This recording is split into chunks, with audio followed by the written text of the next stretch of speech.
Magandang hapon po. Happy Lord's Day. Welcome po sa Tagalog service. Ang GFC po ay isang simbahang may malayang pamumuno, binubuo ng kapatiran ng Ebanghelyo na may tipan ng pamumuhay sa isa't isa sa aming pagsamba sa Diyos. Paglago kay Kristo at pagpapahayag ng kanyang pangalan sa kapangyarihan ng banal na Espiritu. Ang kapatiran ay pinangangalagaan ayon sa wastong paghawak ng Biblia at tradisyon ng pananampalatayang ibinigay ng minsan sa lahat ng mga banal.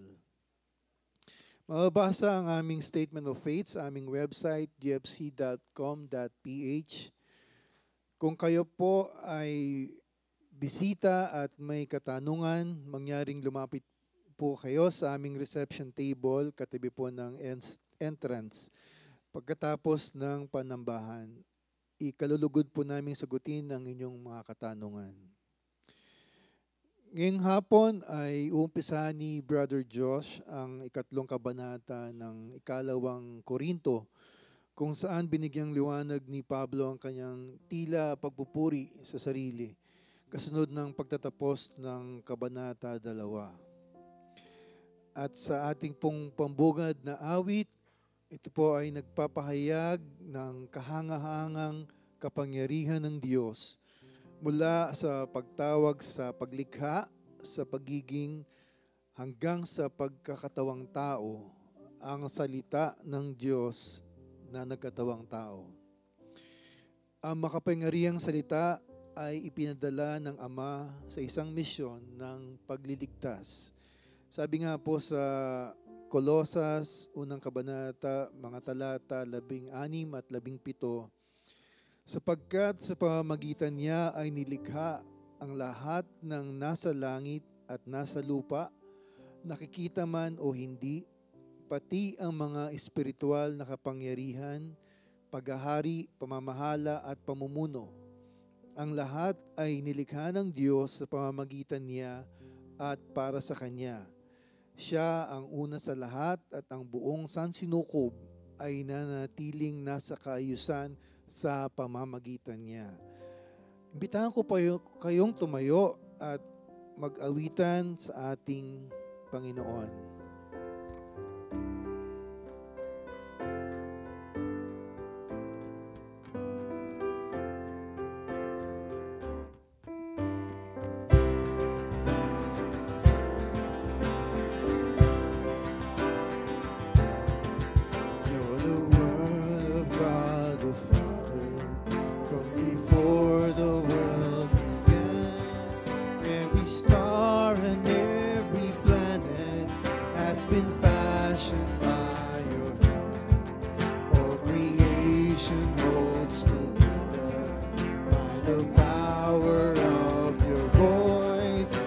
The skies declare your glory. Let the land and seas rejoice. You're the author of creation. You're the Lord of every man. And your cry of love rings out across the land.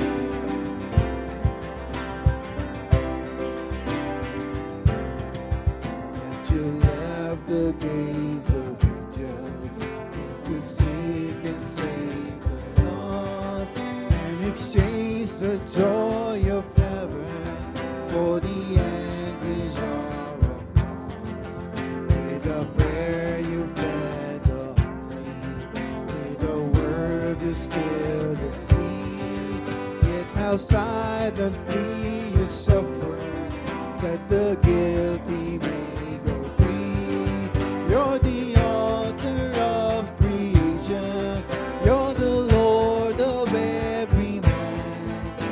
your cry of love rings out across the land.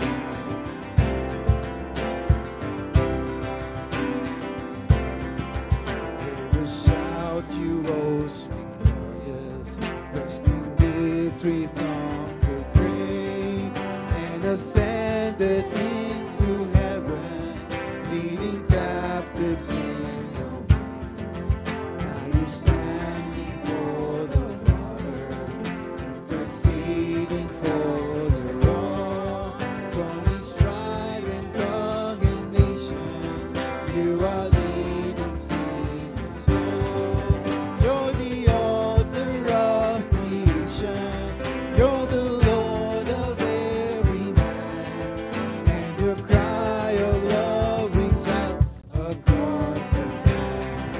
You're the author of creation. You're the Lord of every man. And your cry of love rings out across the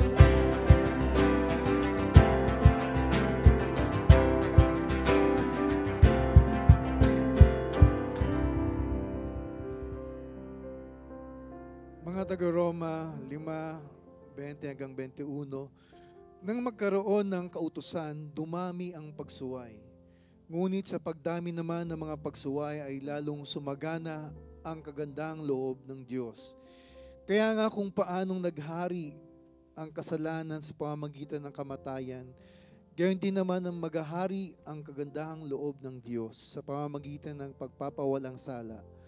Ito'y magdudulot ng buhay na walang hanggan sa pamamagitan ng ating Panginoong Hesukristo. Awitin po natin ng Tagalog ng Amazing Grace. Biyayang kahanga-hanga.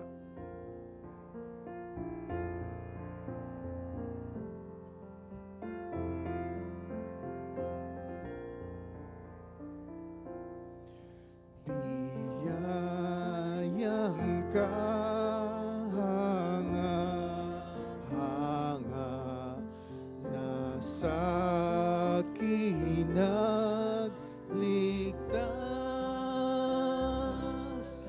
Bulag dati at walay nga, ngayon ay nahanap.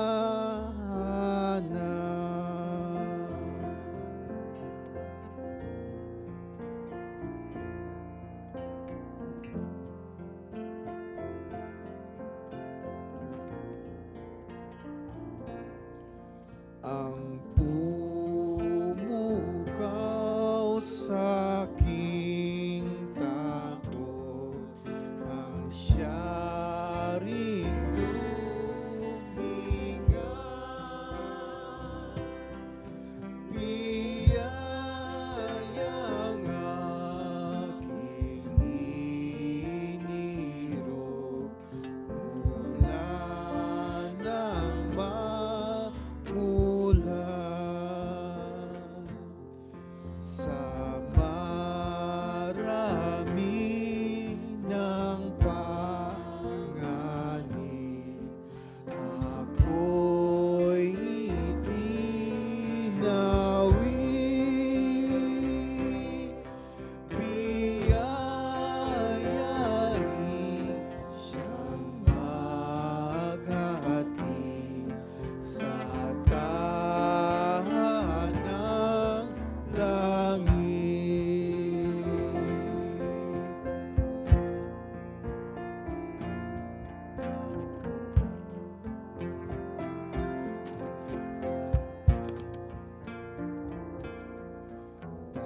Pangako niyang binitawan, pinanghawakan. Kalasag siya aking yaman sa sandaigdigan. Libong siglo'y lumipas man, di mapagmamaliw ang ating pag-aawitan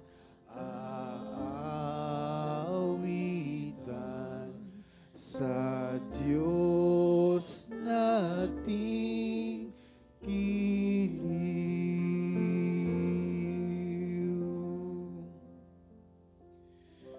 Naway ipagdasal natin ng kabutihan, katotohanan at kagandahan sa ating buhay at sa mundo sa ating paligid kahit sa gitna ng kadiliman.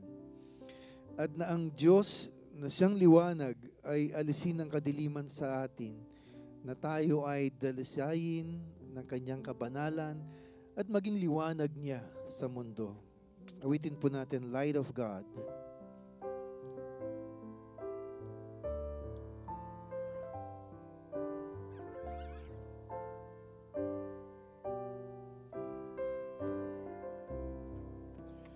Light of God, come dwell within your people as intended from the dawn of time.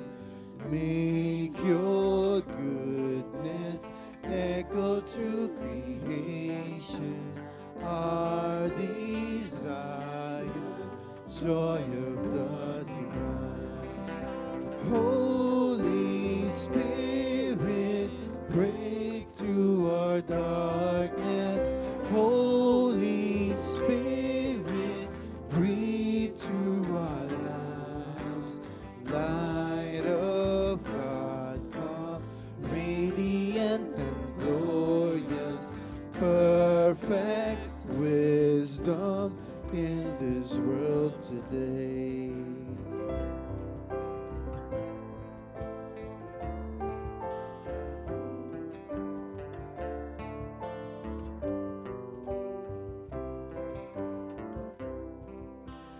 Light of God, come, plainly calling people as we follow in the steps of Christ.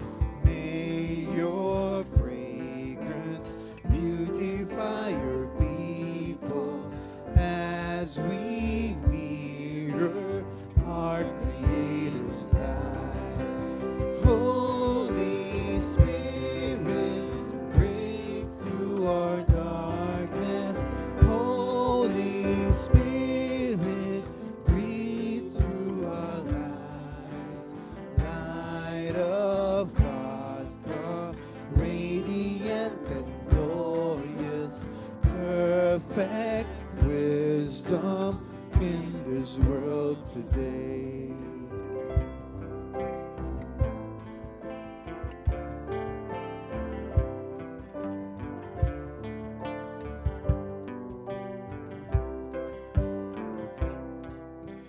Light of God, come, plain Christ stolen glory, burn the shadows with the flame of truth. May your church rise, stars within your darkness, giving glory to the Lord alive. Holy Spirit, break through our darkness. Holy Spirit, breathe through our lives. Light of God, come, radiant and glorious, perfect wisdom in this world today.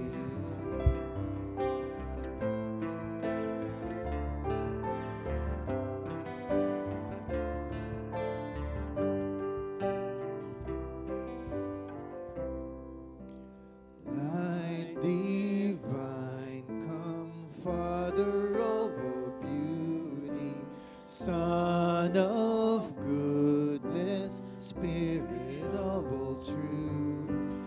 Move us, use us, people of your vision, as we wait for our returning King. Holy Spirit, break through our darkness. Holy Spirit, breathe through our lives. Light of God, come, radiant and glorious, perfect wisdom in this world today. Amen. Manatili po tayong nakatayo para po sa pagbasa mula sa banal na kasulatan.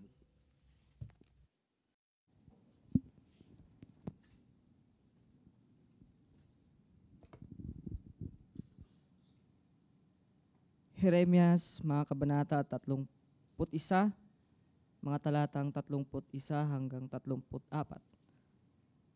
Sinasabi ni Yahweh, darating ang panahon na gagawa ako ng bagong tipan sa Israel at sa Juda. Ito'y hindi tulad ng kasunduang ginawa ko sa kanilang mga ninuno nang ilabas ko sila sa Ehipto. Bagamat para akong isang asawa sa kanila, sinira nila ang kasunduang ito. Ganito ang gagawin kong kasunduan sa bayan ng Israel pagdating ng panahon. Itatanim ko sa kanilang kalooban ang aking kautusan, isusulat ko ito sa kanilang mga puso. Ako ang kanilang magiging Diyos at sila ang aking magiging bayan. Hindi na nila kailangang turuan ng isa't isa at sabihin, kilalanin mo si Yahweh, sapagat ako'y makikilala nilang lahat. Mula sa pinakaaba hanggang sa pinakadakila, sapagkat patatawarin ko sila sa kanilang kasalanan at kalilimutan ko na ang kanilang kasamaan. Maari na po tayong maupo para po sa panalangin.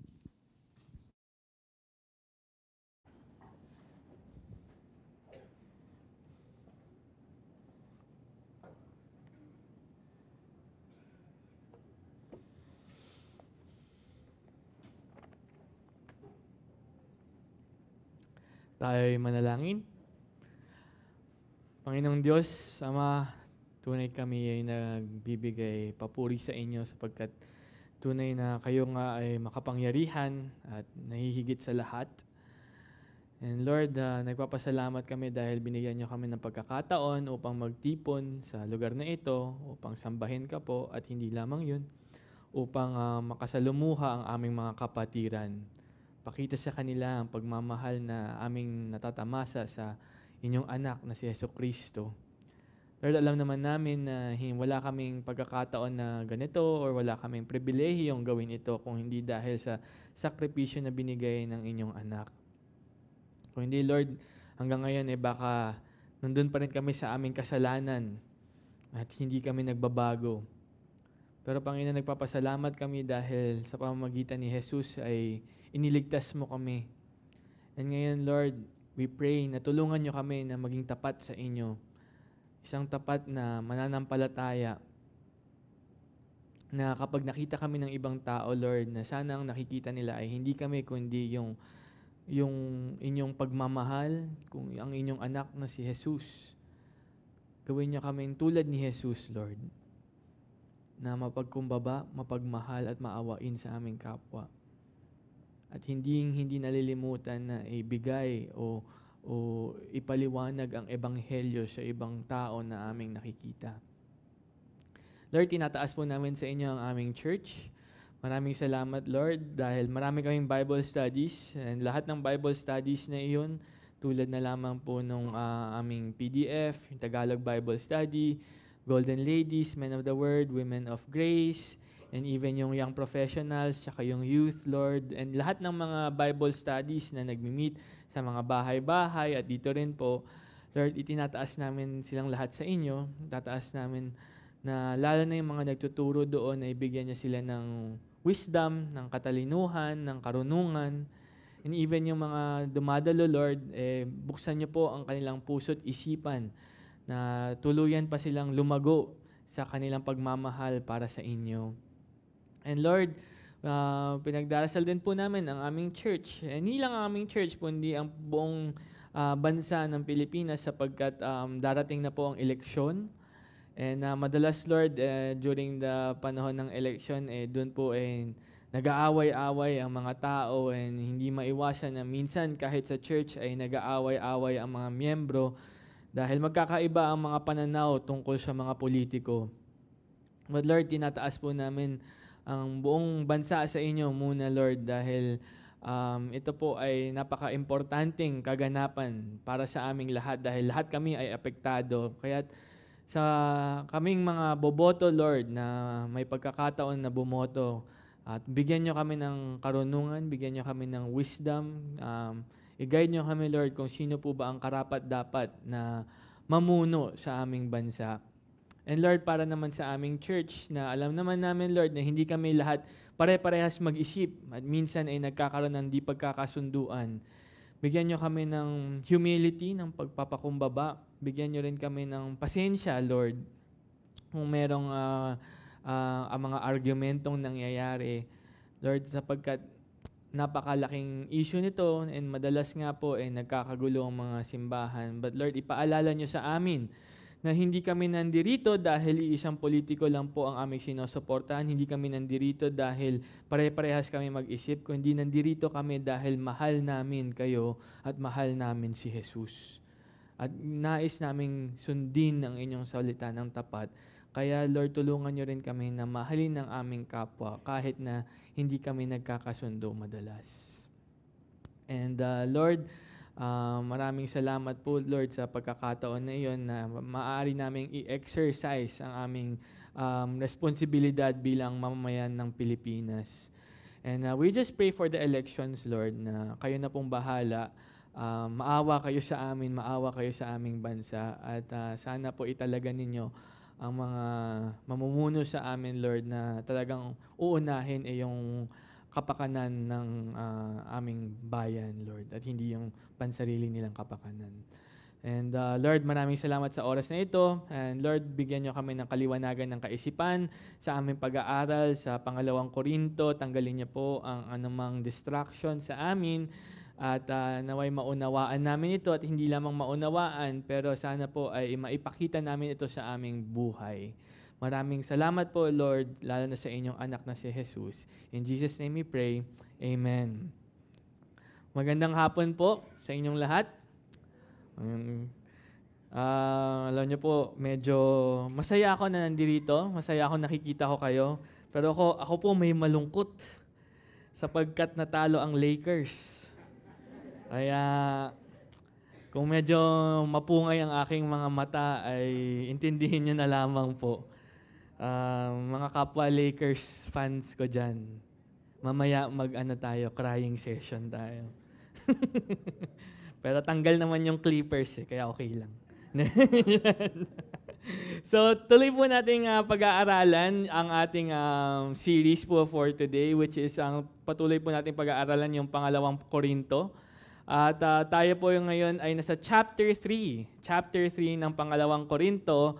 Ang ating aaralin po ay verses 1 to 6. So kung kayo po ay able, kung maaari po, tayo po tumayo at babasahin ko po ang ating talata para sa araw na ito. Ang sabi po dito sa 2 Korinto, chapter 3, verses 1 to 6, ang sabi po sa verse 1, magsisimula ba kaming muli na purihin ang aming sarili? O kailangan ba namin, gaya ng iba, ng mga sulat ng papuri sa inyo o mula sa inyo? Kayo mismo ang aming sulat na nasusulat sa aming mga puso, nakikilala at nababasa ng lahat ng mga tao.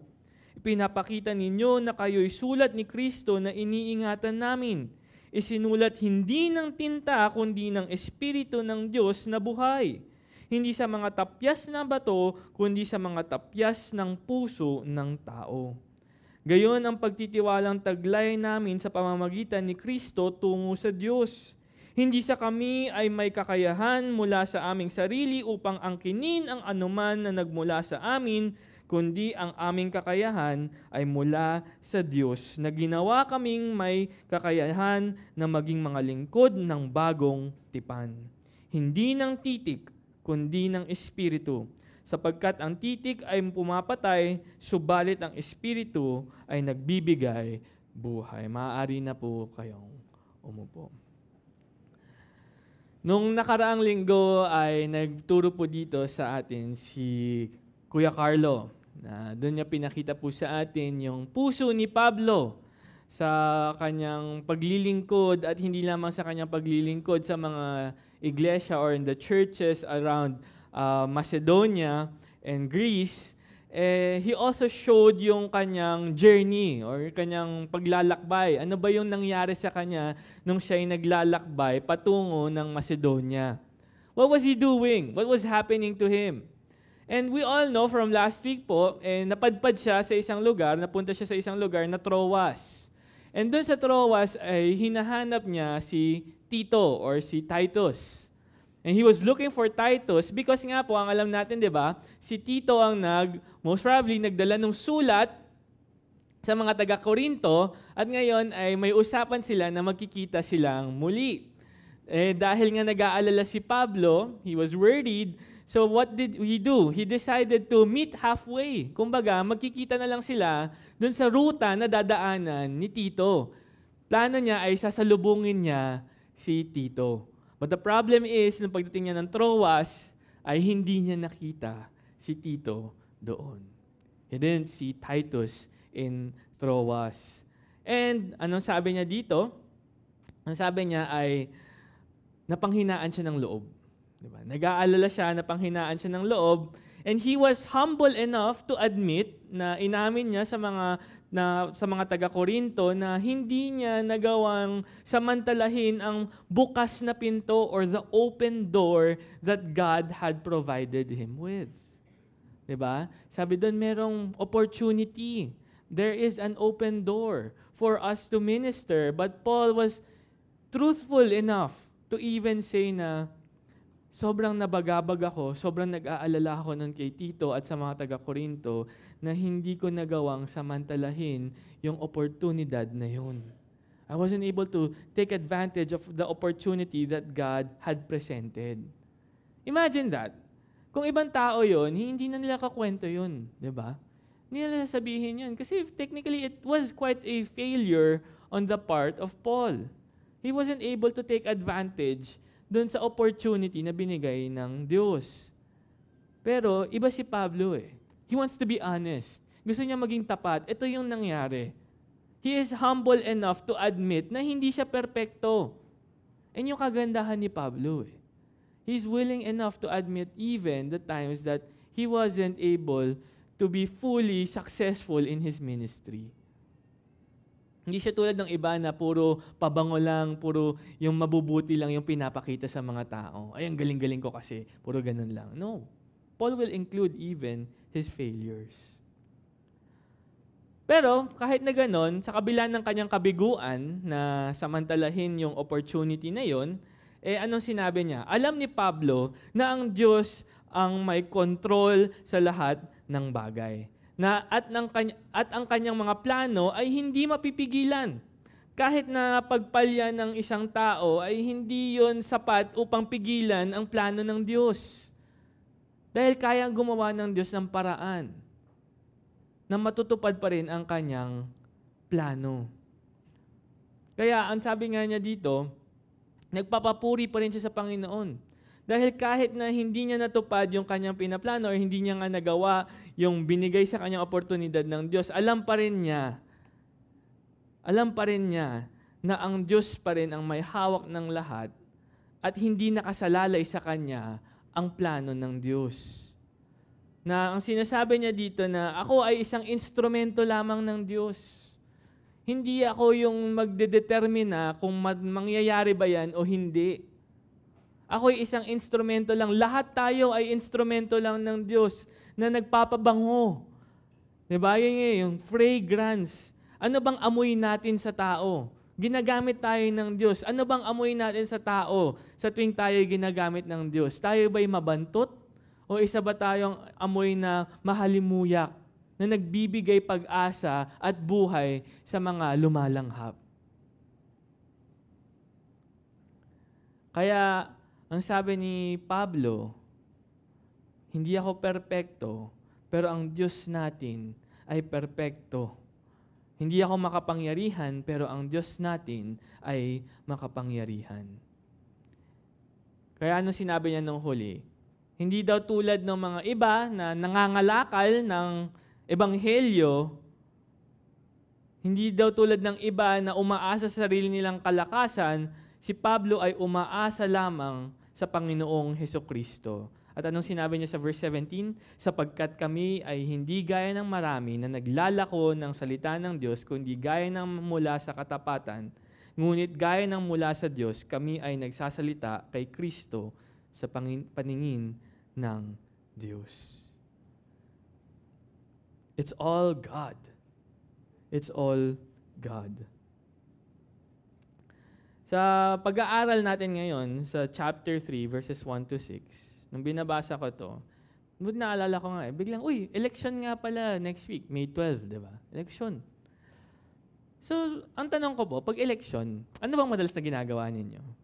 Lalo na yung masipag bumoto, di ba? I think that's our responsibility. Duty natin yon bilang mga mamamayan ng Pilipinas. Kailangan natin gawin yon. So, ano yung ginagawa natin pag boboto tayo? Diba? Nag-research tayo.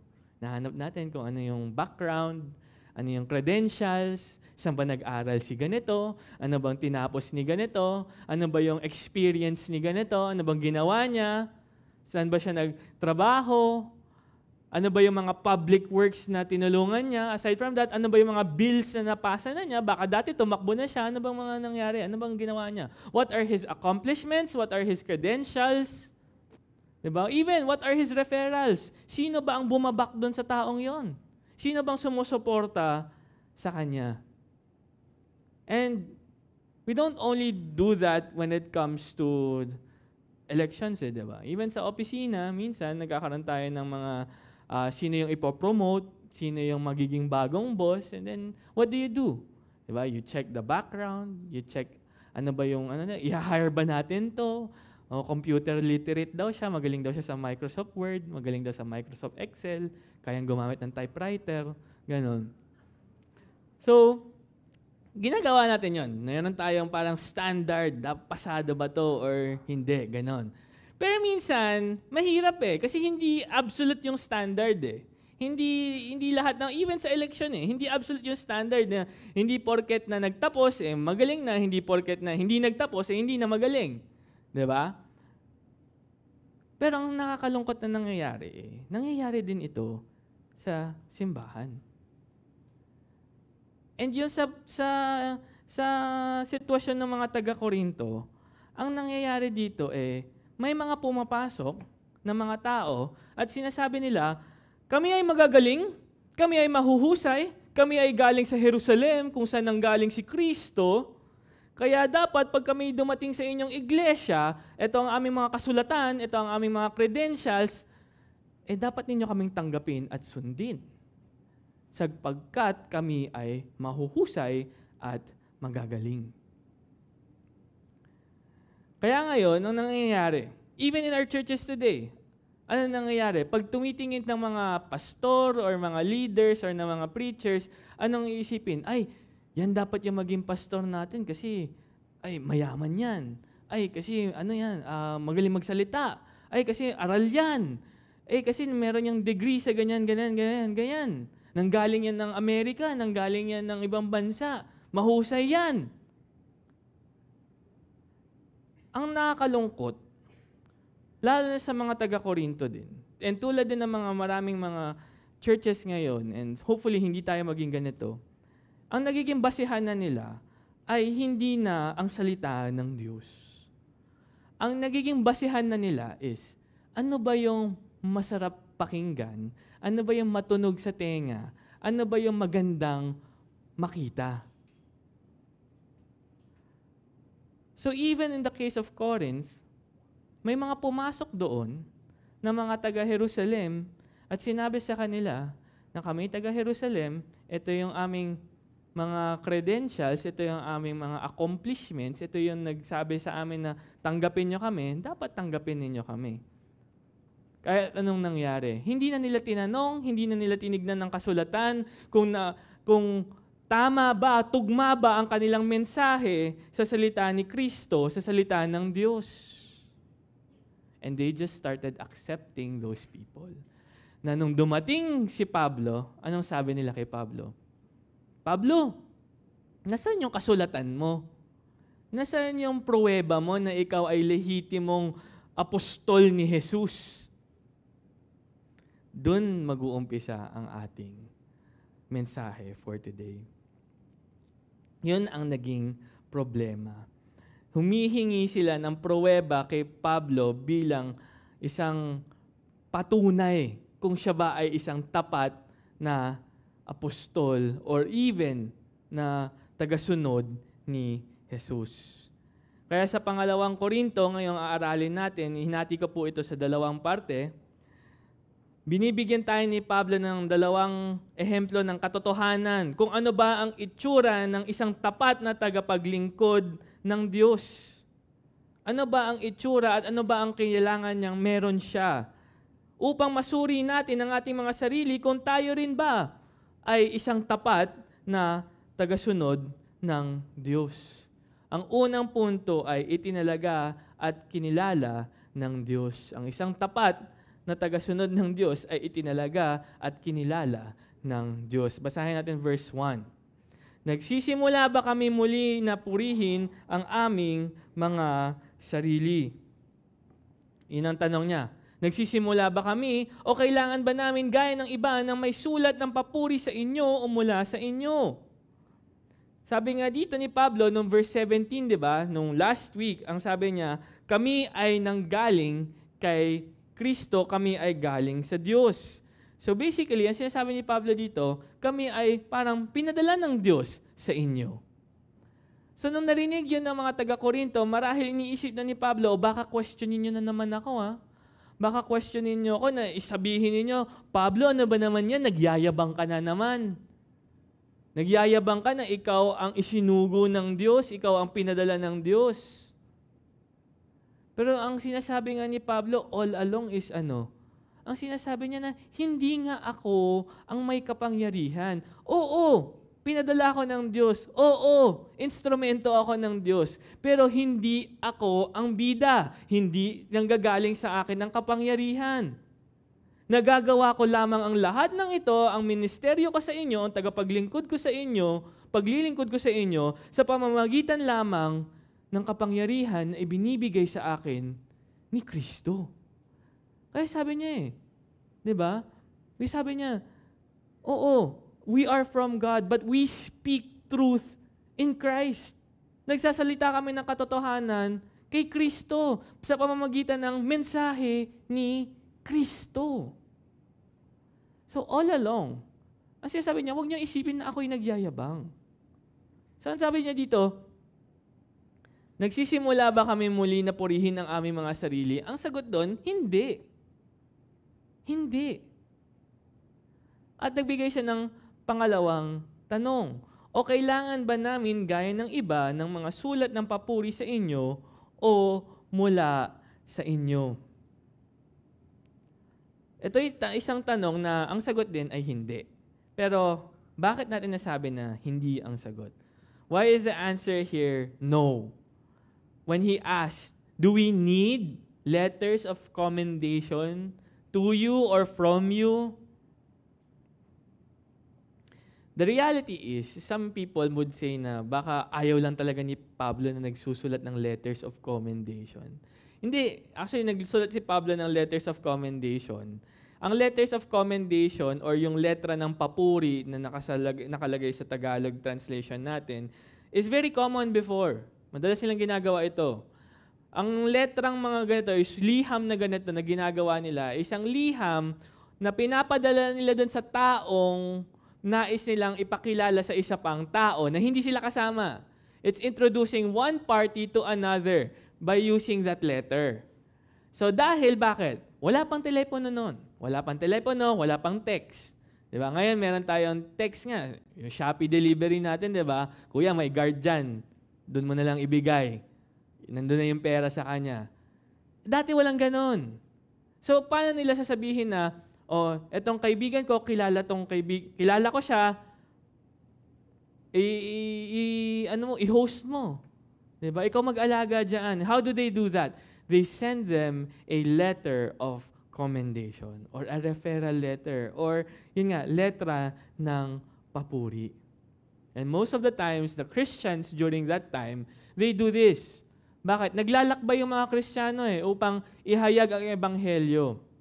So whenever a Christian travels, usually the church will send a letter with them and tell them, when you arrive in that city, go to this church or go to this person and bring them this letter. And then pag binasa yung letrang yon, ang nakasulat doon ay tulad ng mga sinulat ni Pablo. So may example si Pablo dyan, Roma chapter 16 verse 1. Ang sabi dyan, ipinagtagtagubilin ko sa inyo si Phoebe na ating kapatid na babae. Not only that, in 1 Corinthians chapter 16, verse 10 to 11, si Timoteo, di ba? Binigyan din niyang tagubilin sa mga taga-Korinto. Alagaan niyo si Timoteo. Colossus chapter 7, verse 10. Nagbigay din ng isa pang letra, ng isang liham, si Pablo. Ang sabi niya doon, alagaan niyo si Mark, yung pinsan ni Barnabas o ni Bernabe. Pero ang tanong pa rin, bakit? Bakit biglang out of nowhere sinabi ni Pablo na kailangan ba namin ng sulat para sa inyo? Marahil nga, ang sinasabi dito nung chapter 2 verse 17 na nangangalakal o ginagawang negosyo ang ebanghelyo, maaari na marami sa kanila ay merong mga liham ng kanilang mga kredensyal at papuri mula sa Jerusalem. Dahil kung titignan natin, babanggitin ni Pablo dito ang liham, ang letra, kumbaga ang Mosaic Covenant, yung kautusan ni Moises, di ba? Nakita natin doon yung titik. Yung titik na yon is actually a reference to the commands of Moses, to the law of Moses, sa kautusan ni Moises. So most probably, ang ano mo na dito is, yung mga taong pumapasok sa Korinto, di ba nalaman natin in 1 Corinthians, marami sa kanila ay mga pilosopo na mga gagaling magsalita, mahuhusay magsalita. Pero ngayon, there is a barrage or may bagong grupo na pumapasok. Nandun pa rin yung mga pilosopo na nais pumasok sa Korinto, pero ngayon may isang grupo na bagong pumapasok na marahil ay nanggaling sa Jerusalem. Anong isang epistle o liham sa New Testament na alam natin na yung iglesyang yun ay pinasok na tuluyan ng mga taga-Jerusalem na naniniwala pa rin sa Judaismo? Yung liham ng mga taga-Galatia. So, it was very common na maaari, sinasabi nila, ay kami taga-sunod ni Jesus din, kami taga-sunod. Pero if you read Acts chapter 15 verse 5, na kahit na may mga nagsasabi na kami taga-sunod ni Jesus, marami pa rin sa kanila ang naniniwala sa Judaismo. Ang sinasabi nga nila dito, they are still part of the Pharisaical sect. Na imbis na naniniwala sila sa bagong kautusan ni Jesus, ay naniniwala pa rin sila sa kautusan ni Moises. Na nagiging legalistic pa rin sila. So most probably, may mga taga-Jerusalem na pumapunta na doon sa Corinth at sinasabi nila, ay kami mga taga-Jerusalem, alam niyo ba kung saan nanggaling yung ebanghelyo ninyo? Alam niyo ba kung saan nangyari yan lahat? Saan pinako sa krus si Jesus? Saan ba siya nanggaling? Sa Jerusalem. Mas malapit kami doon sapagkat nandun kami nakatira. Kaya ngayon, dapat pakinggan nyo kami. Tanggapin ninyo kami. At ano pang sasabihin nila? Ito, patunay. May mga liham kami sa mga iglesyang nasa Jerusalem. So, syempre, yung mga hintil, anong sasabihin nila? Diba? Ayaw nga, baka nga totoo. Baka nga totoo.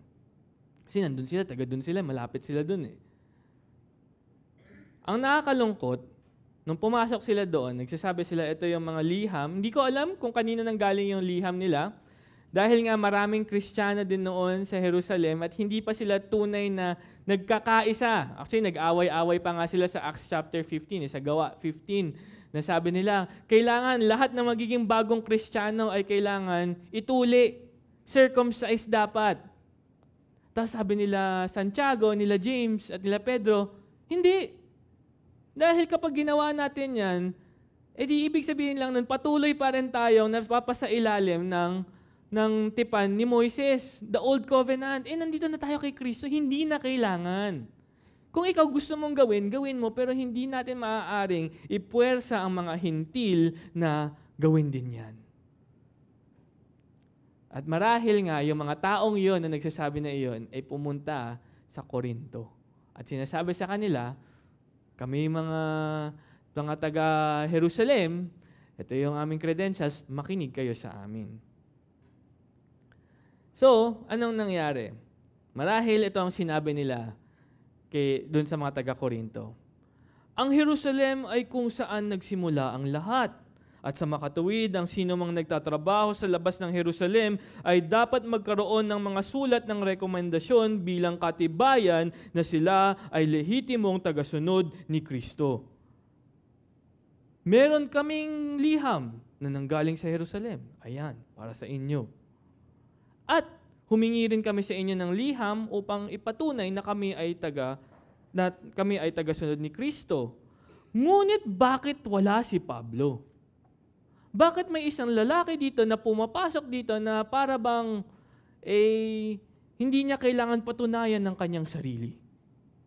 Kaming lahat pinatunayan namin ng aming mga sarili.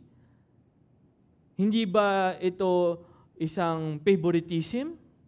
Kayo ba ay namimili lamang? Hindi ba kayo nababahala na si Pablo mismo ay walang sino mang nagpapatunay sa kanya na hindi siya isang pekeng Kristiyano? O mamaya isa siyang lobo, 'di ba? Wolf in sheep's clothing. So it's most probably that the people were, inception, parang nilalagay yung mga ideas of doubt in their minds. Na this whole time, tinanggap lang natin si Pablo. Pero wala tayong patunay kung sino ba talaga siya. Kung lehitimo ba talaga siya. And ang nakakalungkot dito, marahil ito ang isa sa mga dahilan nung tension nila, nung dumating si Pablo doon. Nung kanyang masakit na pagdalaw or yung the painful visit. Di ba? Alam natin, di ba, na bago niya isinulat to, pumunta siya sa Corinto at hindi siya tinanggap, inaway siya. Sino ka ba, Pablo? Hindi ka namin nire-respeto. Doon ka na lang. Kaya umalis si Pablo ulit eh. And sinulat niya yung 1 Corinthians. Yung 3 Corinthians pala, yung hindi natin na nakuhang sulat. Ang meron na tayo ngayon is yung 2 Corinthians. So, anong nangyari? Kaya ang tanong sa kanila ni Pablo kailangan ba ninyo ng mga sulat ng rekomendasyon? Kailangan ko ba ng sulat ng mga rekomendasyon para sa inyo? Kailangan ko ba? Alam niyo po, nakalungkot dahil bakit nila hihingin kay Pablo ang isang sulat ng rekomendasyon kung sa umpisa pa lamang, kung hindi dahil kay Pablo ay hindi matatatag ang kanilang simbahan. At kung hindi dahil kay Pablo, hindi nila maririnig ang ebanghelyo. If it wasn't for Paul, the Church of Corinth wouldn't have been established. If not for Paul, they wouldn't have heard the gospel. Kaya sabi ni Pablo, why are you questioning me? Because in the first place, you wouldn't have known Jesus if I did not share the gospel with you. And the church itself wouldn't have been there if not for me. And then ngayon, ako hihingan ninyo ng patotoo, isang patunay. Isn't the gospel already evidence enough that I am a legitimate servant of God? Kaya ang sagot dito sa tanong ni Pablo ay Hindi. Hindi niya kailangan ng sulat ng rekomendasyon mula sa mga taga-Korinto or even para sa mga taga-Korinto. Naranasan niyo na po ba na tumulong kayo sa inyong kaibigan o miyembro ng pamilya na malaki ang problema, matindi ang problema nila? So, ang ginawa nyo, tinulungan nyo. Binigyan pera or ginaid ninyo at sinabi nyo, nandito lang ako, kung kailangan mo ng tulong, akong bahala sa'yo, hanap ka trabaho, sige, tulungan kita. Doon apply ka sa amin, akong bahala sa iyo, bibigyan kita ng tulong, good word doon sa kumpanya ko para makapagtrabaho ka. And after all that help that you've done, lahat ng tulong na nagawa mo, kaya na niya ngayon tumayo sa sarili niyang mga paa, okay na siya, goods na siya, wala na siyang utang, wala na siyang problema. Ano na ngayon ang kanyang ginagawa? Sinisimulan na niya biglang questionin ang iyong pagkatao o iyong motibo. Nagsisimula na niyang punahin kung paano mo pinamumunuan ng iyong pamilya, kung paano mo pinapangasiwaan ng iyong pera, At maging kung paano mo siya tinulungan noon, baka kina-question na rin niya, alam mo, dapat nung tinulungan mo ako noon dati, hindi dapat ganun eh. Tingin ko, dapat, mas mas tinulungan mo pa ako mas maaga. Na-experience nyo na yun. Diba? I think may mga naka-experience na yun sa inyo eh, na ang sasabihin nyo sa kanila, pare, saglit lang kung hindi kita tinulungan, wala ka dyan ngayon. Tapos ngayon, ako aawayin mo, ako kukwestiyonin mo, na sasabihin mo na yung motibo ko is pang sarili lang. Anong nakuha ko sa'yo nung tinulungan kita? Di ba wala? Pero sabi niya, hindi, tingin ko meron eh. Ano yung pakiramdam nun? Yung sakit. Kasi parang betrayal eh. Na inisip mo, ako na nga ang lumabas, ako na nga nag-sacrifice, I'm the one who sacrificed already, to help you out. And then you would say that I need to prove myself to you. Kailangan kong patunayan na hindi ako peke, na tinutulungan kita dahil sa bukal ng aking kalooban. Paano pa kay Pablo? That's exactly what's happening to Paul eh. Kilala sila ni Pablo eh. Mahal sila ni Pablo. At dinala ni Pablo sa kanila ang ebanghelyo. Pero nung umalis lang si Pablo saglit, tumalikod lang siya, pagbalik niya, anong sabi na sa kanya? Paul, sure ka ba? Ikaw ba talaga yan? Baka naman hindi ka totoo, ha? Diba? Kung tayo yan, ano sabihin natin? Grabe yung kapal naman ng ano mo, ha? Abot dito, ha? Umakapal, ha? Diba yun yung sabihin natin, eh? Humihingi na sila ng patunay kay Pablo kung lehitimo ba siyang tagasunod ng Diyos. As if sila ang perpektong tagasunod ng Diyos, na sila ang magsasabi na, kailangan patunayan mo sa amin, Pablo, na totoo ka. Di mga ang dami nilang problema. Tapos sila pa ngayon ang may lakas ng loob. They have the audacity to ask Paul to prove himself to them. Kung tayo yan, ano sabihin natin? Kung ganyan pala, bahala ka. Bahala ka. Pero ito yung nakakagulat kay Pablo eh. Hindi siya tulad natin. Paano siya tumugon doon? Ang sabi ni Pablo sa verse 2, kayo mismo ang aming sulat na nasusulat sa aming mga puso, nakikilala at nababasa ng lahat ng mga tao. Maaring sumagot si Pablo ng pabalang eh. Kaya niya sabihin na, ganyan pala, kakwestiyonin niyo lang ako, bahala kayo, hindi niyo ba alam? Tapos ilista niya bawat isa eh. Pero hindi eh. Yung sagot niya may halong pagmamahal eh. Ang sabi niya, huwag niyo kakwestiyonin. Dahil kayo mismo ang aming mga sulat na nasa aming mga puso. Kumbaga, sinasabi ni Pablo, kung naghahanap kayo ng patunay o patotoo na ako'y isang lehitimo, tignan nyo lamang ang inyong buhay. Kung paano kayo binago ng ebanghelyo ng Diyos na ako ang nagdala. Kaya ang sabi dito is, dapat nga kung naghahanap sila ng isang patunay kay Pablo, isa dapat tong parang insulto sa kanila eh. Bakit? Dahil kung hindi dahil kay Pablo, wala sila. So kung peke si Pablo, di ano sila? Peke din sila.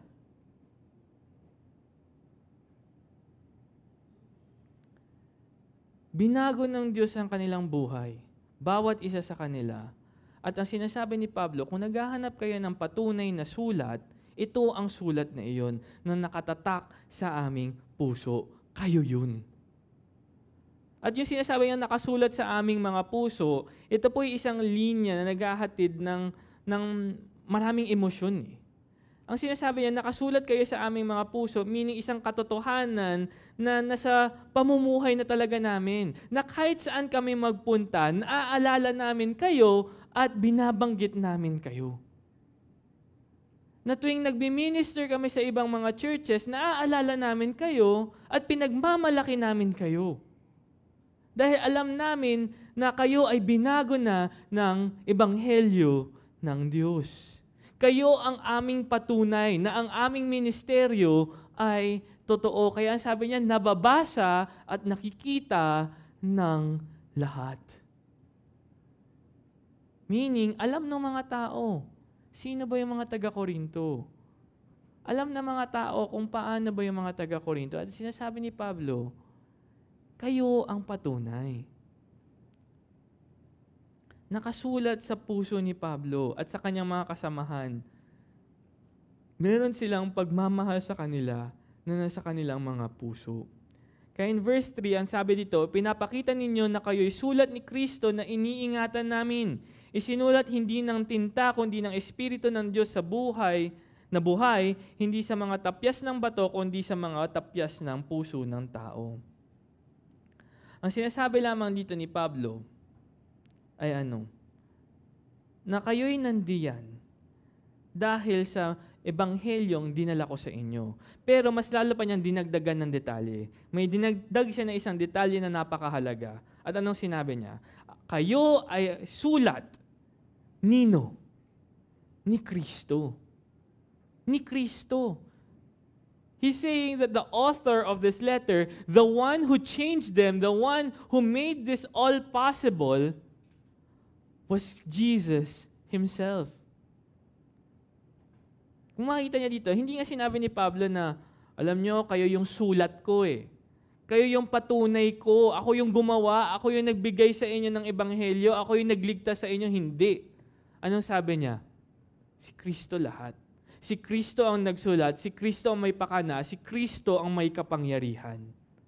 It's all from Christ. At anong sabi niya? Kami lamang ang nag-iingat sa inyo.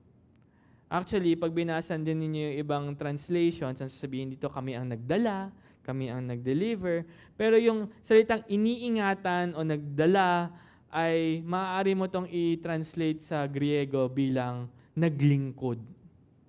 Kami ang naglingkod. Ang ideyang binibigay lamang dito ni Pablo ay hindi siya ang bida. Hindi rin siya ang punong tagapangasiwa eh. Ang sabi niya, ako isang tagapaglingkod lamang. Hindi niya sinabi na, yung Corinth, church ko yan eh. Ako yung nag-ano niyan. Ako yung pastor dyan. Ako yung magaling. Hindi, ang sabi niya, hindi, kay Kristo yan. Si Kristo ang nagtaguyod niyan. Ginamit lang niya ako. Ako'y isa lamang tagapaglingkod. No, hindi mo niya sinabi na sinulat kayo ang sulat ni Kristo na ako rin ay nakisulat din. Hindi. Sabi niya, ako tagapaglingkod lamang. Inalagaan ko lang kayo. Pero lahat ng papuri ay sa Diyos lamang. Siya ay isang tagapaglingkod lamang. At sabi niya, ito'y hindi sinulat ng isang tinta, kundi isinulat sa tapyas ng mga bato. Hindi ito sinulat sa tapyas ng mga bato, kundi sa mga tapyas ng puso. Yung tinta, sinabi niya dito una, sinulat hindi ng tinta. Tapos sinabi niya, hindi sa mga tapyas ng bato. Basically, ang sinasabi lamang niya dito, hindi sinulat ng tinta, ang pinapahiwatig lamang niya dito ay, kahit sino kaya magsulat ng tinta. Kahit ngayon. 'Di ba? Kuha ka lang ng ballpen, kaya magsulat sa tinta. Kahit bata, kaya magsulat sa tinta. Pero, walang may kakayanan na magsulat gamit ang Espiritu ng Diyos na buhay. So what he's basically saying is that the change, lahat na na-experience ninyo ay hindi dahil sa kahusayan ko or sa kakayanan ko or kung sino mang taong nagministro sa inyo. Ang pagbabagong natatamasa ninyo, the blessings and the changes that you are experiencing is all because of God.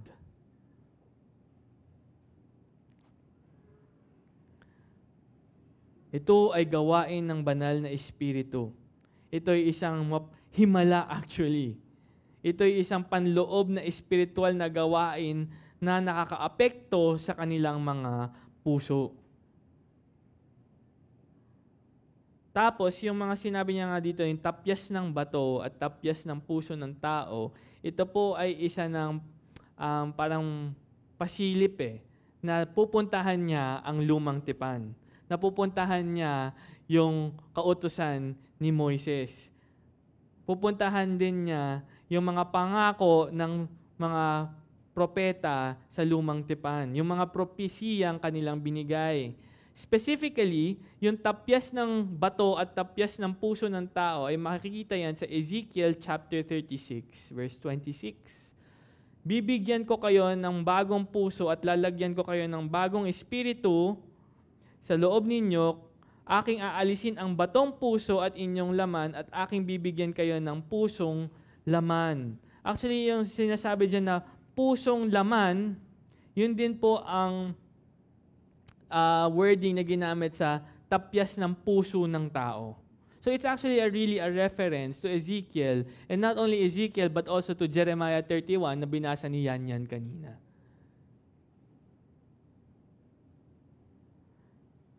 Pero kung titignan natin to, ang nais lamang sabihin ni Pablo sa 3 talata na ito ay, ang mga taong naghahanap ng liham ng papuri para kay Pablo,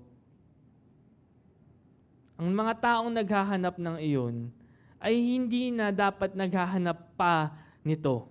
Bakit? Sapagkat ang mga taga-Korinto na ang patunay, ang nabubuhay na liham ni Pablo na nagbibigay patotoo sa kanyang ministeryo.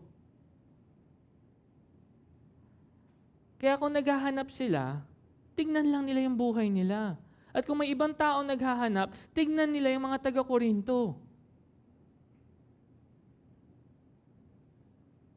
Sila ang kanyang liham ng papuri. At sino ang may akda? Hindi si Pablo. Hindi rin yung mga taga-Korinto, kundi si Jesus.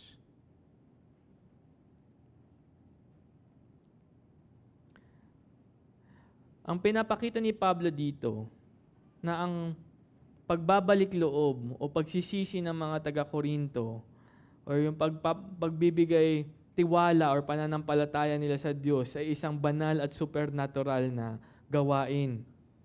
At ito na ang patunay at ebidensya na si Pablo ang ginagamit ng Diyos. Siya ay isang lehitimong ministro ng salita ng Diyos. Marami sa atin ngayon ang maaari pa rin masway dito eh. 'Di ba? Alam niyo po, minsan nakikita lang natin na yun nga, ay nanggaling sa Amerika, nag-aral sa ganito, nag-aral sa ganyan, maraming yung pangalan, PhD, DMin, ganyan. Ang minsan nagiging automatic na thinking na natin ay ang dami niyang pinag-aralan, ang dami niyang alam, ibig sabihin tama lahat ng sinasabi niya. Kung hindi niyo po alam, merong mga bagong mga doktor ngayon ng filosofiya na sabi nila, kami ay Kristiyano, pero hindi kami naniniwala na si Moises ang nagsulat ng Pentateuch o yung unang 5 libro ng Biblia.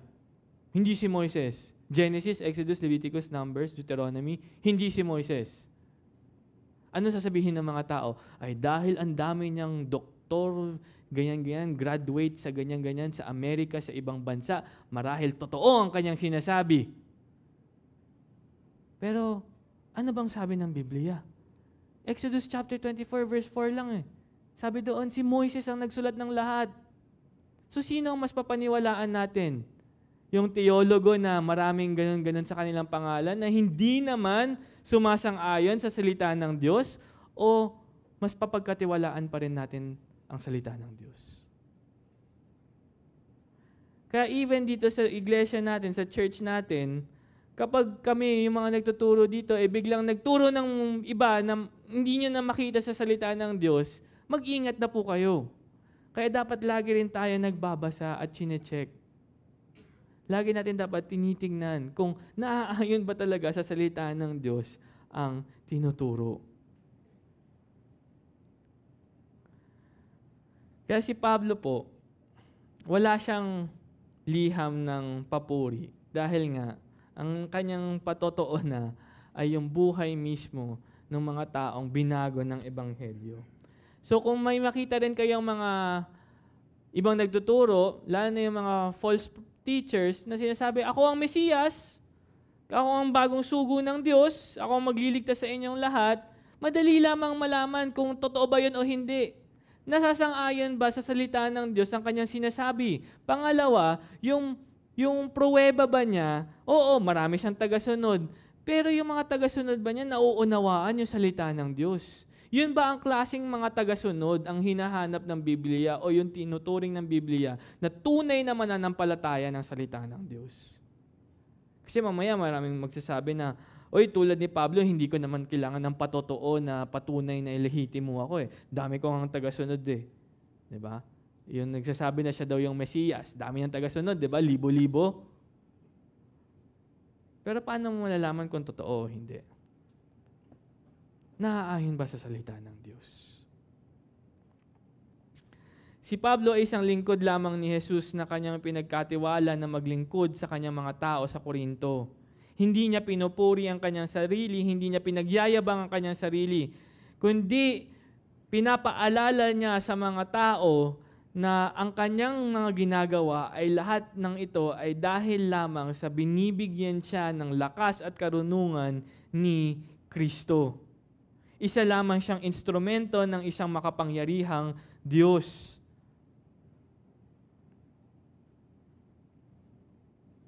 Lahat ng ito ay posible lamang dahil kay Jesus. Kaya sa pangalawang punto, huwag kayong mag-alala, mabilis lang po itong pangalawang punto. Ang lehitimong tagasunod ng Diyos ay pinapalakas at pinupuspos ng Diyos.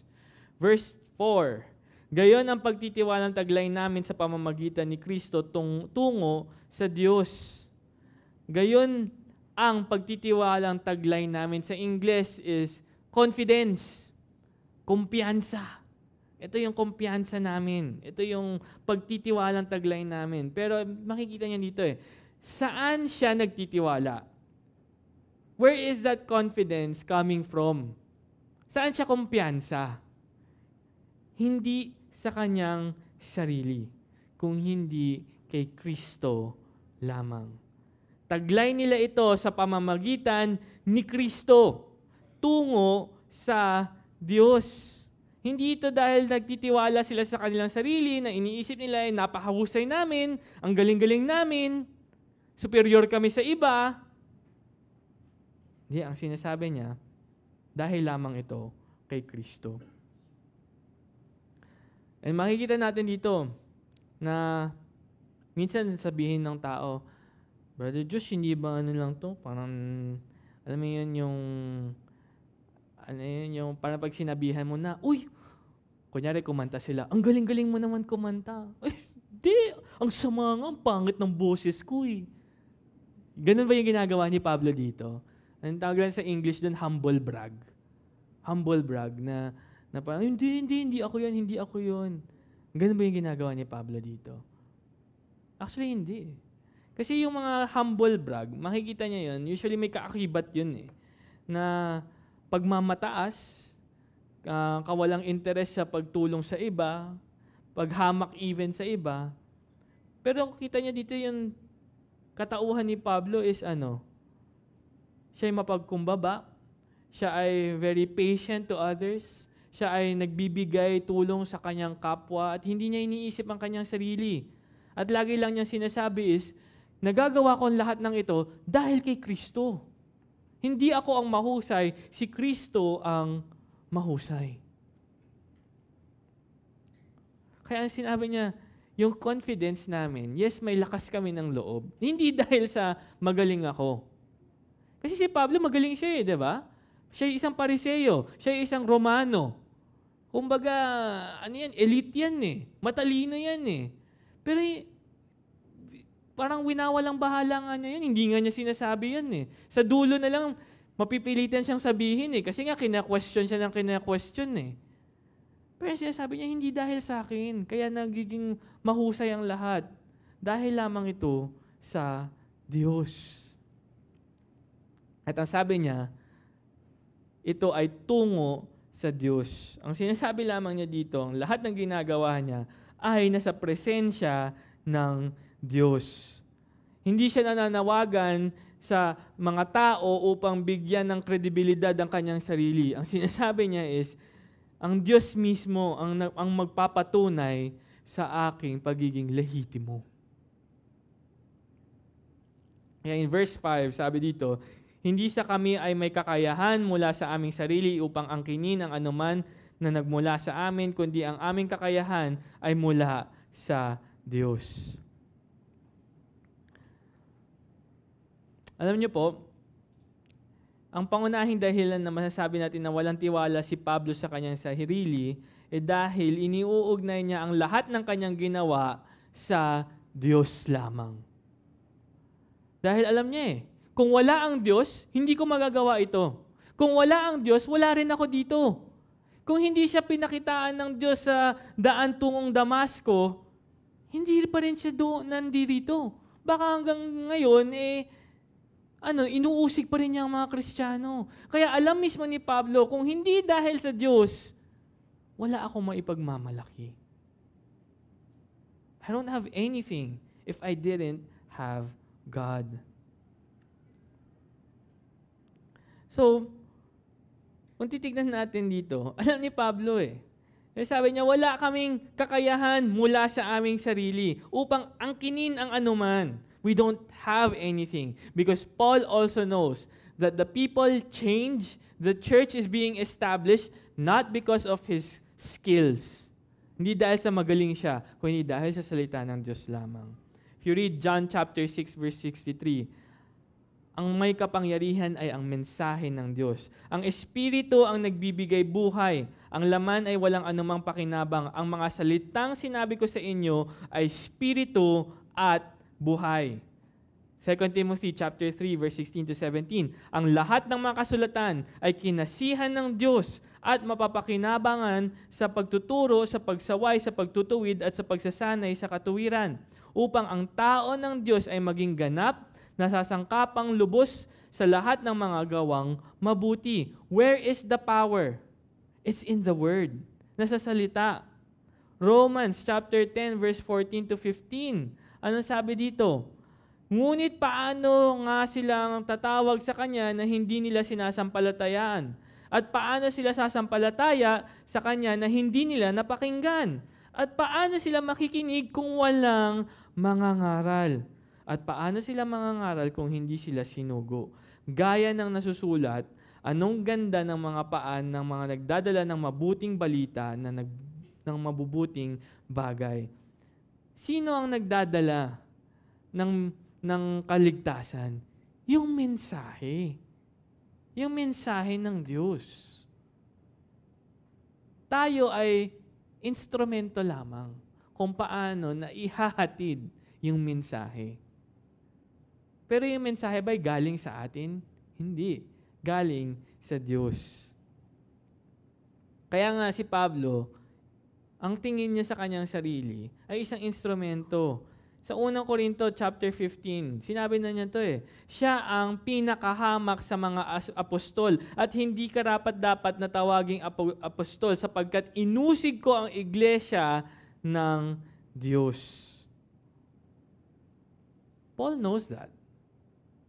Kaya walang yabang po dito. Wala pong yabang dito. Ang sinasabi ni Pablo, kumpiyansa ako. Dahil bakit? Hindi dahil sa magaling ako. Hindi nga ako magaling Dahil inusig ko ang iglesia. Pero kumpiyansa ako dahil kasama ko si Kristo. Ang lahat ng ginagawa ko ay sa pamamagitan lamang ng kapangyarihan na binibigay ng Diyos. Ang lahat ng ito'y ginagawa ko sa harapan ng Diyos. Ako ay isang hamak na tao lamang na naglilingkod sa isang makapangyarihang Diyos. Ang ating kasapatan ay mula sa Diyos. Ginagamit tayo ng Diyos. Lahat tayo ay magkakaiba-iba sa ating kakayanan at kaloob or gifts. Ngunit sa pagkatapos ng araw, at the end of the day, ang pangunahing nagdedetermina kung ang ating ministro or ministeryo ay magtatagumpay ay hindi dahil sa ating kakayanan, kung hindi dahil lamang sa kapangyarihan na binibigay ng Diyos. Kaya tingnan natin, itong church natin, GFC. Diba? Lahat tayo nandirito. Bakit? Dahil napakagaling natin? Dahil mahuhusay tayo, yung gundo ng church, grabe yung mga ushers, yung mga singers, yung mga nagpipreach, napakahusay. Yun ba? Yun ba yung reason kung bakit tayo nandito? Hindi eh. Actually, mas marami pang magagaling na ibang churches eh. But the reality is, we are all here today not because of how great we are. We are all here today dahil lamang sa grasya ng Panginoon. It's all because of the grace of God. Dahil may awa siya sa atin. Nagagawa nating maglingkod, magbahagi, magturo dahil ginagamit ng Diyos ang bawat miyembro ng simbahang ito upang patatagin, to strengthen one another, to help one another. At lahat ng iyon nangyayari ay hindi dahil sa napakahusay natin. Dahil dakila ang mga miyembro ng GFC. Ay ako, member ako ng GFC, kami yung mga magagaling sa alabang. Ganun ba? Hindi eh. Hindi. Tayo ngayon ay nandirito ngayon, hindi pa nagsasara ang church natin. Hindi dahil mahuhusay yung mga pastor or mahuhusay yung mga volunteers or yung staff.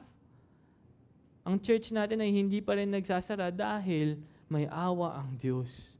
Dahil lamang sa kabutihan ng Diyos. Hindi dahil sa dakila tayo, kundi dahil meron tayong dakilang Diyos.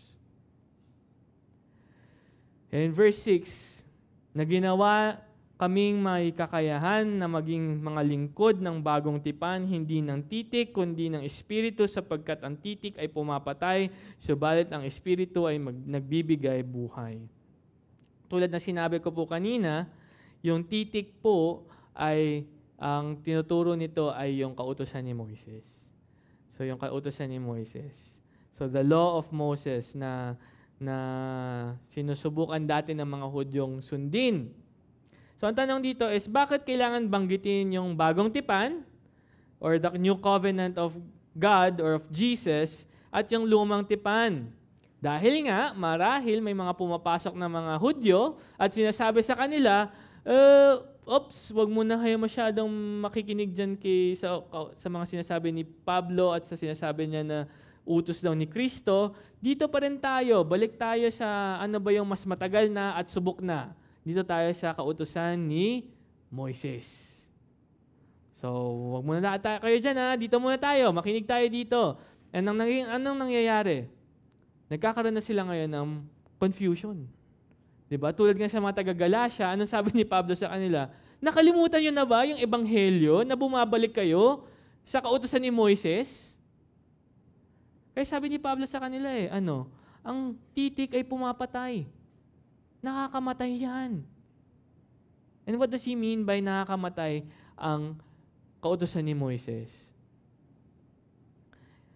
In reality, yes, yung kautusan ni Moises ay nagpapakita ng kasalanan at it condemns. Kumbaga, it judges people. Pero hindi po ibig sabihin nito na ang lumang tipan ay masama or evil na dapat ginaganon natin pag Ten Commandments, ayoko niyan. Hindi po yun ang ibig sabihin. Bakit? Ano ba sinabi sa Galatia chapter 3 verse 24? Ang lumang tipan daw po, ang kautusan ni Moises ay isa dapat guro na magtuturo sa inyo, isang tutor na magtuturo sa inyo kay Kristo. All along, the Old Testament was supposed to be a law that would point everybody to the Messiah, to God. Kaya dito po, nung sinabi niya, ang titik ay nakakamatay, ang sinasabi lamang po niya dito, meron kasing maling pagkakaintindi. Ang bagong tipan ay isang tipan na pinagpapatibay at itinalaga ni Kristo Jesus. Nung siya'y namatay sa krus ng Kalbaryo, sinabi niya, ang bagong tipan na ito ay darating na. At ano yung bagong tipan na iyon? Yun yung binasa natin sa Jeremiah chapter 31. Nasabi niya, I will give you a new heart. Isang bagong puso. na ang kasulatan ng yung aking kautusan ay nasa puso na ninyo.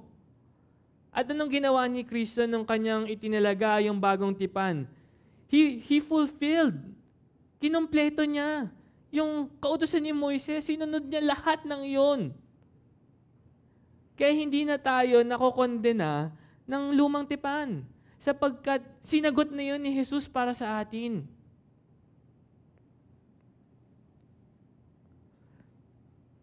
Pero nakakalungkot, yung mga tao bumabalik doon.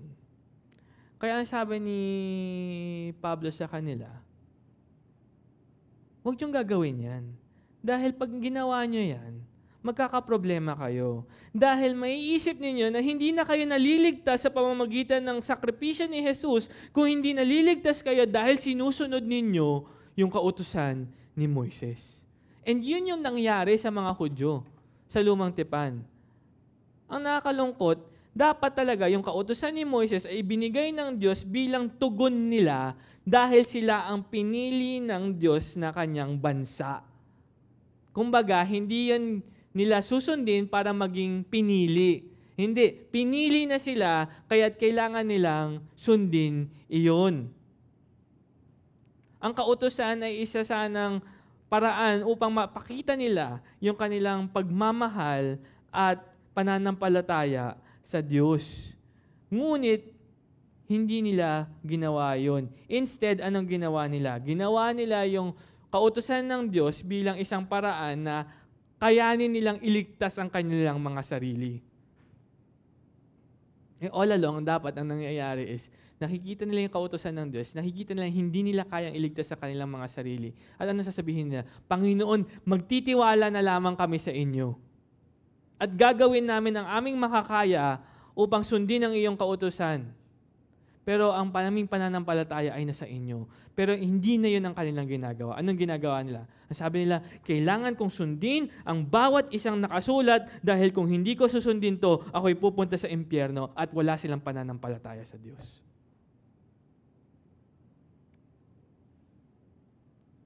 Ang ginawa nila ay tumugon lamang sila sa panlabas na kabanalan. Hinahanap nila yung pag-aaproba ng mga tao. At hindi lamang yun, ginamit pa nila yung kautusan ni Moises upang isang paraan na maging mapagmataas at magkaroon ng ethnocentrism. Kami ang magagaling, lahat ng ibang lahi, pangit, or banu. Basically, racist. Diba? Ganyan sila eh. Hindi ka Hudyo? Eh, doon ka. Aso ka lang. Eh, ang katotohanan, dapat? Yung kautusan ni Moises, ang dapat ay isang magiging saksi kung gaano kabuti at kaluwalhati si Yahweh na kanilang Diyos. Dapat yung kautusan ni Moises ay pagpapakita sa lahat ng mga nasyon na ganito ang tao ng Diyos. Mabuti, mapagmahal, maayos. Pero anong ginawa nila? Sabi nila, kami yung magagaling, kayo hindi. Pero dapat, dapat, halik kayo dito. Sambahin natin si Yahweh. Sama-sama tayo. Kaya ang batas ay pumapatay dahil hindi nila ginamit ang layunin, ng buong layunin ng kautusan. Na dapat ay itinuturo sila kay Kristo na kapag hindi nila nasunod ang kautusan, hahanapin nila ang Mesiyas. Ngunit, sa halip, imbis na titignan nila kung sino ang tagapagligtas, mas gugustuhin pa nilang gawin na lang ang kanilang kahit anong gusto at dumiretso sa kamatayan. Ang katotohanan, ang tao ay hindi kayang mabuhay ayon sa sulat o dun sa kautusan ni Moises, maliban na lamang kung sila ay mananampalataya doon sa Diyos na nagbigay nung sulat, nung kautusan. They can't live according to the law unless they believe the God who gave the law. Kaya ang sabi nga ni Jesus, sinagot ko na lahat ng yan. Maniwala na lang kayo sa akin. Pero anong ginagawa ng mga tao? Ay hindi, balik tayo doon. Balik tayo doon. Tayo ay nasa ilalim na ng batas ni Kristo, ng grasya ni Kristo. Bakit pa tayo babalik sa paraan ng pagsisikap na panlabas na anyo or ng kabanalan? Si Jesus ay tinupad na ang lahat ng nasa kautusan ni Moises at nagbigay na ng paraan para sa atin at sa mga taga-Korinto upang mailigtas. Ibinigay na niya ang kanyang espiritu. Bakit tinatanggihan pa rin nila iyon? At yun yung tanong ni Pablo. Bakit? Ang mga talatang ito ay sinasagot lamang yung katanungan ni Pablo dun sa chapter 2 verse 16. Ang sabi niya, sino ang sapat para sa mga bagay na ito? Who is adequate for this? And ang sagot doon is, wala. Wala. The only people who is adequate or yung sapat para sa mga kautusan ng Diyos ay yung mga tao rin na pinapalakas, na tinutulungan at itinatalaga ng Diyos. At ang katotohanan ay ang Diyos ay hindi pumipili batay sa ating mga kredensyal, ating itsura, ating mga nagawa o parangal. Maaari niyang gamitin ng husto ang sino mang nandirito ngayon. Kaya ang tanong po sa atin, handa ba tayo maging katulad ni Pablo? Na kaya natin magsakripisyo? Na kaya natin maglingkod sa ating kapwa? Na si Pablo, elite to. Na handa siyang itapon ng lahat ng iyon. Handa siyang dumaan sa sakit, sa kahihiyan, at sa matinding paghihirap. Handa rin siyang magtrabaho ng husto para lang hindi maabala ang mga taong pinaglilingkuran niya sa iglesia ng Corinto, Thessalonica at lahat ng yan. Handa siyang maghirap. Tayo ba, handa ba tayong magsakripisyo upang lamang maglingkod sa ating kapwa? Or marahil baka hindi tayo tulad ni Pablo. Baka tayo yung mga taga-Korinto. Paano ba natin tinatrato ang mga taong naglilingkod para sa atin? Paano natin tinatrato ang mga taong nakakasalamuhan natin? Paano natin tinatrato ang mga miyembro ng ating iglesia dito? Paano natin tinatrato yung mga volunteers? Paano natin tinatrato yung mga pastor? O kaya palawakin pa natin ng konti. Paano natin tinatrato yung mga naglilingkod sa atin sa ating trabaho? Naglilingkod sa atin dito sa mall na to? Yung mga guard, yung mga naglilinis sa CR, yung staff. Bakit? Dahil yun ay isang already magandang pagpapahiwatig na or a good test for us to see kung handa ba tayong maglingkod? Handa ba tayong magpakumbaba? Handa ba tayong magsakripisyo para sa ating kapwa? Kung ganun natin tratuhin yung mga taong naglilingkod sa atin, handa ba tayong matrato ng ganun?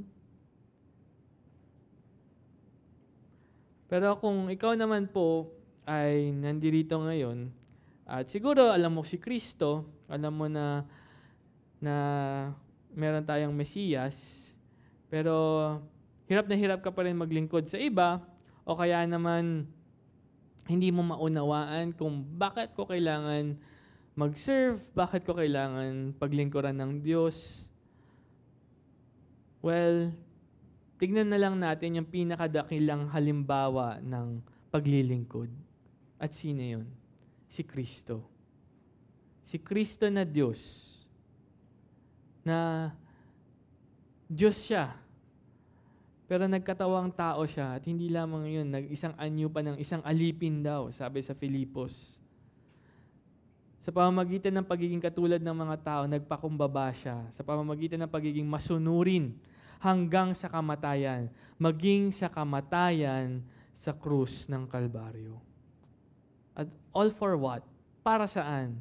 Upang tayong makakasalanan na tao ay magkaroon ng katuwiran, magkaroon ng kaligtasan, at magkaroon ng pag-asa na sa kinabukasan natin, na sa hinaharap natin na kahit anong mangyari sa atin, mamatay man tayo ngayon o bukas o sa susunod na linggo, alam natin na may kaligtasang naghihintay sa atin.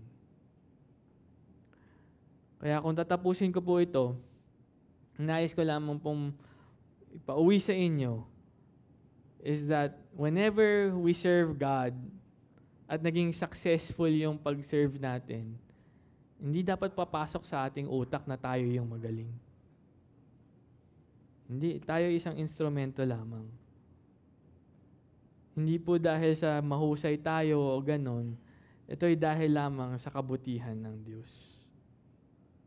At huwag natin kalilimutan na lahat ng ito'y nagagawa lang natin dahil nga kay Kristo. Huwag kayong mag-alala. Naglilingkod tayo, hindi puro yung, ayun, lingkod lang ng lingkod. Mga kapatid, ito'y isang aspeto lamang ng pagiging Kristiyano. Kasabay din ito, yes, naglilingkod tayo, pero gusto nating maglingkod dahil si Diyos, ang Diyos mismo ang nagbigay sa atin ng kaligayahan, ng kapayapaan, ng kasiguraduhan na kahit na anong mangyari sa atin ngayon, ay meron tayong pag-asa na hindi na tayo papabayaan kahit tayo lumisan pa sa mundong ito. Let's pray. Lord, our Heavenly Father, we thank you so much for just your word, Lord, na sana po ay hindi po namin ito makalimutan, na sana po ay maging tulad kami ni Kristo at ni Pablo, na sa tuwing kami po ay magkakaroon ng oportunidad na maglingkod sa iyong iglesia o kaya sa mundong ito lamang, Lord, na sana po ay kami dedepende sa inyo. Kami po ay hihingi ng tulong sa inyo lamang. At kung ito po ay maging matagumpay, ay sana po ang lahat ng kalwalhatian ay sa iyo lamang naming ibibigay at hindi po sa aming sarili. Tulungan niyo po kami maging mapagkumbaba. Tulungan niyo po kami maging tapat. At Panginoon, tulungan niyo kami na ihayag ang inyong mabuting balita sa lahat na taong aming makakasalamuha sa susunod na linggo. In Christ's name we pray. Amen.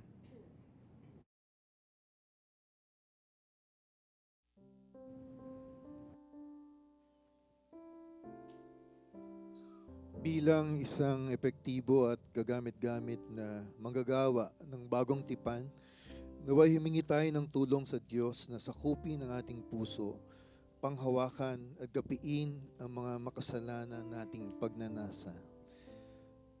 Hawitin po natin, O Diyos ng kataasan, O great God.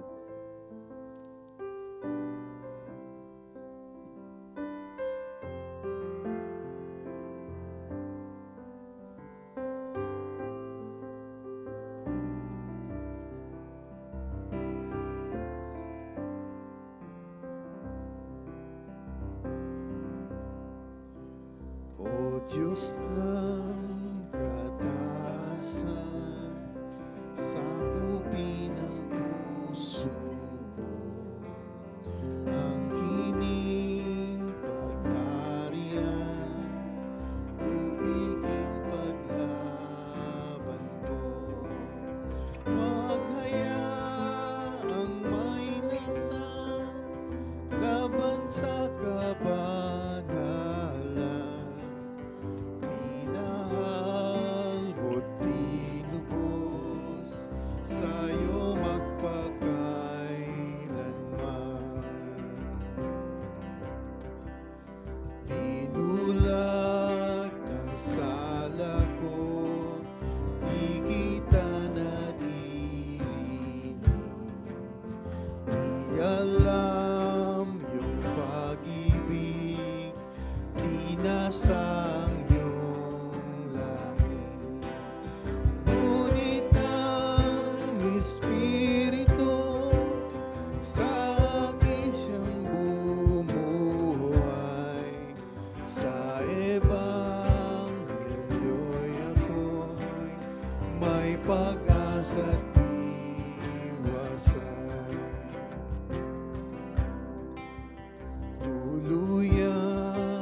biyaya'y sumaybay.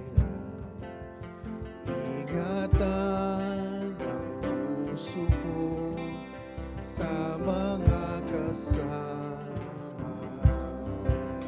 Sapat kang luwalhati sa isip ko't gawain.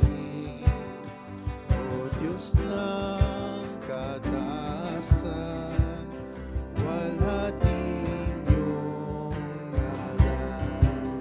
Sapat kang luwalhati sa isip ko't gawain. O Diyos ng kataasan, luwalhating iyong ngalan.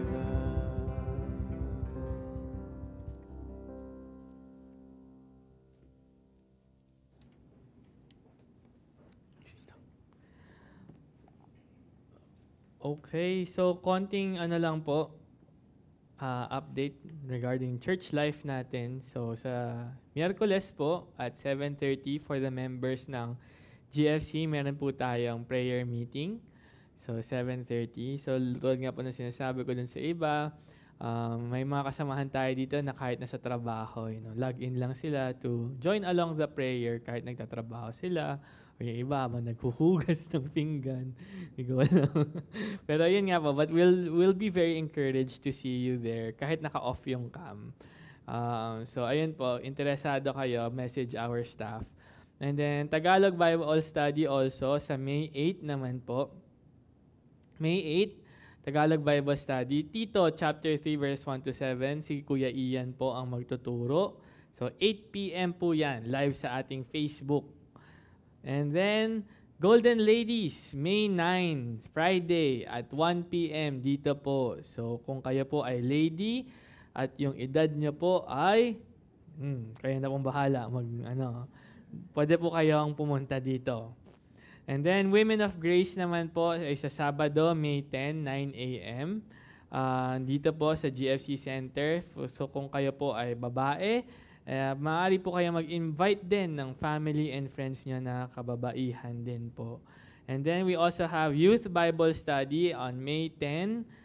So 9 a.m. sa umaga yung for the women, WOG. Tapos sa May 10 naman, 3 p.m. for the youth naman po. Dito yon sa GFC Center. So please invite your family and friends. Tapos couple seminar po tayo. Calling all married couples to join our 2-day event. So, marriage, millstones, or milestones. So, kung mga may plano daw pong mag-asawa, feel free to come. I think kailangan nandun din yung girlfriend, di ba? Hindi pwedeng may plano ka lang mag-asawa, wala pa pala yung partner mo doon. So, I think kailangan po may kasama. So, kung may nobyo, nobya, yun po. So, yung mga planong mag-asawa, mga mag-asawa na po, punta pa rin po kayo. Nakalagay pa dito, we promise, it's all good. So, yun.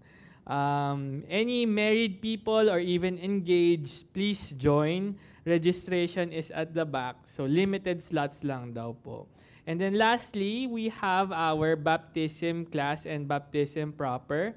It's on May 17. So sa mga tao po, sa mga tao dito na gusto pong magpabaptize to publicly declare yung kanilang pananampalataya sa Diyos, ay gaganapin po ito on May 17 sa South Bay Clubhouse, 10 a.m. to 1 p.m.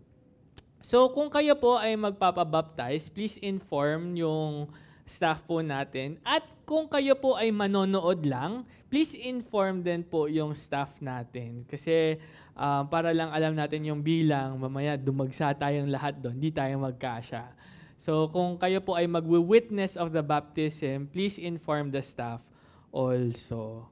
So, ayun po, I encourage those who understand the gospel and believe in the Lord Jesus Christ, please be baptized.